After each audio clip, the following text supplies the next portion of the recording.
asagoo cadow badan leh ayaa la dilaa saaxiibkiisa dadka ugu dhowaa asagana xasuustiisa ayuu weynaa si uu ogaado cidda ka dambeysa qorshahan wuxuu sameynaa baaqitaan asagoo aqoonin cadowgiisa iyo saaxiibkiisa wuxuuna dejinaa qorsho uu ku ogaado cidda ka dambeysay dilka saaxiibkiisa kiiskan waxa uu fududeynaya habdhaqankiisii hore uu qalafsanayay kusoo dhawaada filimkeena weli janalka haddaa subscribe iyo like noo saaran fadlan subscribe iyo like noo saar filimkeena wuxuu ku bilaabmaa agtarka filimka oo lagu magacaabo Deefa asagoo maraya wadada oo la hadlaya saaxiibkiisa Farhan Khan wuxuu u sheegay inuu xaliyay kiiska saaxiibkooda Rohan Nazilfa asagoo dilaaga u sheegay qabaayo hal mar shil lama filaan oo gala iyadoo magaalada oo dhan u dabaaldegaysa dhimashadiisa si qalad ah iyagoo u maleeyay Deef uu dhintay laakiin Deef uu nool yahay oo isbitaalka ayaa lagu hayaa Deef wuxuu ka soo kacay isbitaalka waxa uu maanay Farhan wuxuu weydiinay waa kuma dilaaga ay rabtay inaad ii sheegto ii sheeg aniga ayaa hadda soo qabanayo balse wax la yaab kale ayaa ah in Deef uu hadda waxba xasuusan xitaa ma xasuusan kara aqoonsigiisa iyo dadka uu dhawaa Farhan Khan ayaa bilaabaya inuu uga sheekeeyo Deef cidda uu yahay waxaa dibna loogu celinaya xasuus dheer waxaa arkayna Deef oo sargaal booliis ah oo farxad badan balse daacad u ah shaqadiisa wuxuuna si xoog leh ula dagaalamaa dembiyada ka dhaca meesha uu ka taliyo isagoo si farxad leh ugu diyaar garoobay arooska walaashiisa oo guursanaya sargaalka ka sarreeya Farhan Khan oo ah saaxiibkiisa wuxuuna xafladda kula kulmaa gabadhan oo lagu magacaabo Diya uuna ka helaa Rohan oo ah saaxiibo dhow Deef ayaa taraafiga ku qarna ayagoo raadinaya burcad weyn oo lagu magacaabo Don intii lagu guda jiray baaritaanka waxay la kulmayaan nin siyaasi ah oo magac leh laakiin wuxuu diidaa inuu gaarigiisa baaritaan lagu sameeyo taasoo keentay in lagu waco Rohan wuxuu u sheegaa nidaamka caadiga ee sharciga ayagoo ku jeejeesaya ay ka qaadanaya furaha gaarigiisa laakiin arrinkan waxaa arkaya Deef wuxuuna soo wadaa saaxiibkiisa wuxuuna keenaa guriga ninkii siyaasiga ah wuxuuna dhahaa orod furahaga soo qaado laakiin ciidanka siyaasiga ayaa si xun ula dhaqmayo kadibna Deef ayaa bilaabaya inuu ciidanka garaaco asagoo furaha weydiinayo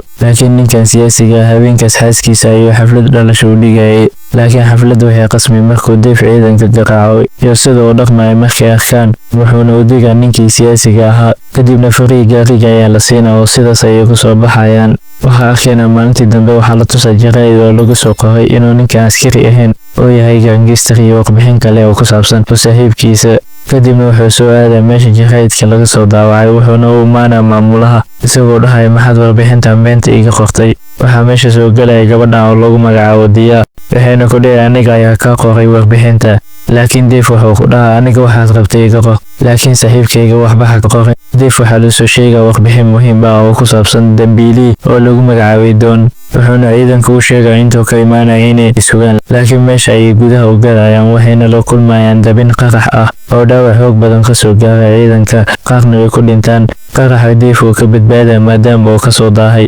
wuxuuna arkaa ciidanka oo hortiisa ku gubanayo markii isbitaalka la keenay waxay ka raaligelinayaan inuu amarkiisa qaadan waayo waxayna dhahay ninka uu naga baxsaday waan qabo weynay markuu banaanka u soo baxo wuxuu arkaa Diya oo soo booqatay aabaheeda Diya hadda waxay fahmaysaa waajibaadka ay ciidanka hayaan waxayna dhahaysaa waxaan ku faraxsanahay inaan arko askarisan u adag waxayna dhahaysaa sidoo markasta ninkaas idinkaga baxsadaa waxaa jira qof idinka mid ah oo ninkaas la shaqeeyo waxaa fiican inaad qofkaas soo qabataan markaasna kiiska wuu ku fududaana oo sidaas ayay gacanta uga soo dhigi kartaa dambiilaha isla maalintii xigtay ciidanka waxaa loo soo sheegaa meesha ninkii Don ahaa uu joogo ciidanka xilli hore ayay tagayaan ayagoo meesha isku warka qabanayo ayagoo ninkii daroonku fiirinaya ayay arkay laba nin oo u keenayso baasboor kaas ayuu arkaa daroontii wuuna burburinaya markaas ayuu bilaabaa inuu baxsado laakiin ciidanka markay isdhahaan ninka qabta ninka waxaaba taageersan dadkii xaafadda isku qaranka halkaas ayay ciidanka iyo dadka xaafadda isku dagaalayaan ninkii Don ahaa fursadaas ayuu ka faa'iidaystay isdhahaa wuxuuna rabay inuu meesha ka baxsado laakiin waxaa soo dabagalaya Rohan gacanta ayayna ku dhigayaan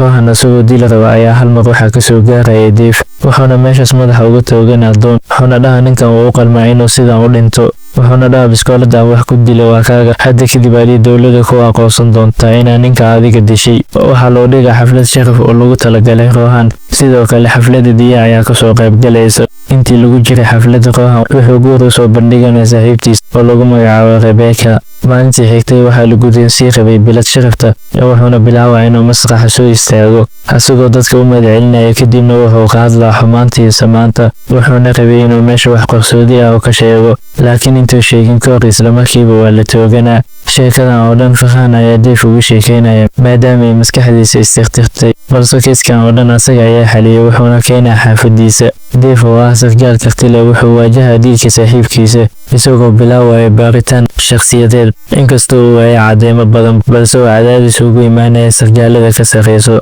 dhanka kale Dave wuxuu la tacaalayaa xasuustiisa oo luntay, balse weli wuxuu haystay xirfadiisa isagoo la tacaalayay caqabadaha xasuustiisa iyo soo celinta xiriirkiisa, gaar ahaan jaceylkiisa Diya. markuu David isku dayay inuu dib u xasuusto xasuustiisii hore, waxay gudaha u galaysaa xalinta Rohan kiiskiisa oo aan weli la xalin, taasoo ka dhigan in xasuustiisa iyo kiiska isku xiran yihiin. kadib David wuxuu go'aansanaya inuu xaliyo dilka Rohan, wuxuuna daawana muuqaalka dilka iyo kaamirada waxay duween, wuxuuna arkaa kaamirada oo qabatay qof soo degayo. markay ciidanka iyo Dave ay meeshaas tageen, cidna kuma arkin meesha. kadibna Rohan waxaa loo dhigaa aas qaran. Dave-na wuxuu Farxaan ka codsanaa inuu fasax buuxa u siiyo sida uu soo qabto cidda ka dambeysay dilka saaxiibkooda. baaritaanka wuxuu ku bilaabaa Rohan Qus asagoo baasaboorkooda ka qaadaya. kadibna waxaa laga shekinaya ninkii siyaasiga ahaa ee filimka bilowgiisa aan arkeynin, wuxuuna u diraa askari, laakiin askariga hadal lagama maqlayo waa la soo celinaa. kadibna Dave ayaa mikrofon kula hadlaya asagoo si xun ula dhaqmayo ninkii siyaasiga ahaa, asagoo dhahaya waxaa lagaga shekisan yahay dilkii Rohan, waxaana kaa qabaa warbixin ku saabsan sida ugu dhaqsiyaha badan.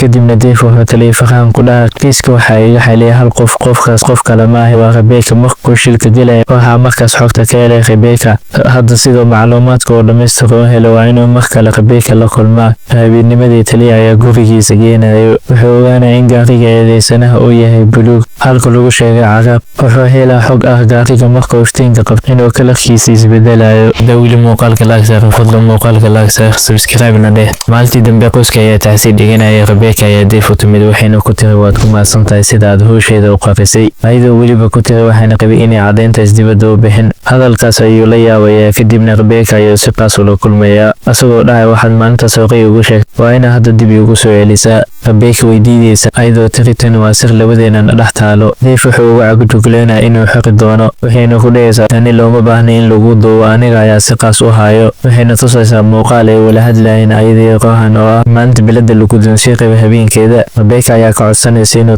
sidoo beri munaasabada ugu qaybgeli lahaa oona wax u soo jeedin lahaa, wuxuuna u hadlaa sidoo markuu masrax istaago oo kale asagoo dadka munaasabada jooga u mahadcelinaya. kadibna wuxuu bilaabaa inuu ka hadlo xiriirka saaxiibtinimo ee u dhexeeya qofkay dadkiisu ugu dhow yihiin ee Dave. wuxuuna kaloo u sheegaa dembiilaha qofka dilay inuu asaga ahayn uu yahay Dave. wax kastana wuxuu ka hormariyaa saaxiibtinimadooda, laakiin waa inuu go'aan qaataa, ama waa inuu saaxiibtinimadooda u hoggaansanaadaa, ama waa inuu sharciga u hoggaansanaadaa. hadalkaas wax badan ayuu muujinaya maqlideeda. Rebecca meesha ayay iskaga tegaysaa. kadib wuxuu imaanaa meesha dilka ka dhacaya asagoo wada nin shamshootar ah, wuxuuna tusaa sida wax u dhaceen. waxaana la geenaya meesha qofka lagu arkay oo loo maleynayo meeshaas laga soo toogtay. laakiin ninkii shamshootarka markii meeshaas la geeyay wuxuu dhahaa wax lagama toogan karo meeshan, sababtoo ah xabadda intay sii socotaa ayay hawada ku qaboobaysa oo meesha hawo furan ayay leedahay. kadib markuu meelaha fiirfiiriyay wuxuu arkaa meel ay munaasab tahay in wax laga toogto, sidaas ayay ku ogaanaya meesha shamshootarka oo wax ka toogtay. ugu dambeyntii wuxuu diyaarinaa feel muujinaya sida wax u dhaceen, wuxuuna feelka u gudbinaa Farxaan asagoo dhahaya dilaaga sheekada waxay ku xiran tahay baga ugu dambeeyo, bagaas ugu dambeeyana adiga ayaa buuxinayo. sheekada rasmiga waa maalinta Rohan bila sharafta la guddoonsiin rabay. sheekada ayaa dib u laabanayso. Rohan ayaa baaritaan sameynayo, wuxuuna soo ogaana ninkii doonayay la dilay inuu simikaaro badan u isticmaali jiray. markii dabagal dheeraad lagu sameeyey waxaa la ogaaday in ninkaas cilaaqaad uu la lahay Dave. sidoo kalena wuxuu ogaaday in Dave uu ku jiro howlo sharci darro ah, balse uusan ahayn askari daacad ah, laakiin saaxiibkiisa ayaa ahaa askari daacad ah, asagoo weliba saaxiibkiisa kula talinaya inuu waxyaabahan dhan iska dhaafo. Rohan waxay ahayd markuu ogaaday saaxiibkiisa dadka ugu dhawaay inuu yahay nin khiyaanoolo ah oo burcad la shaqayn jiray, balse sharciga ay tahay awoodda keliya uu ku dhaqmi jiray. Dave wuxuu uga digaa inuu arrimihiisa soo faqa gashto, laakiin Rohan arrinkaas aad ayuu uga soo horjeesanaa, waana sababta keentay in Dave uu qaato go'aan qaldan oo ah inuu saaxiibkiisa uu dilo, sababtoo ah wuxuu ogaa haddii waqtiga munaasabada la gaaro oo wax walba caddayn doono. dhammaan macluumaadka iyo cadeymaha asaga ayaa baabiiyey. caddeynta asaga ayaa guriga saaxiibkiisa ka soo qaaday, dhismahana asaga ayaa qoriga saaray oo burgaraamiyey. habeenkii ayuu waxaas dhan uu sameeyay maalintii markii khudbad jeedinta socotay wax walba waxay ku socdeen si fiican balse saaxiibkiis dadka ugu dhawaa ayuu rabay inuu dadka hortooda ka cadeeyo inuu yahay nin burcad ah sababtoo ah wax walba waxaa caadiyay muuqaalkii uu keentay Rebecca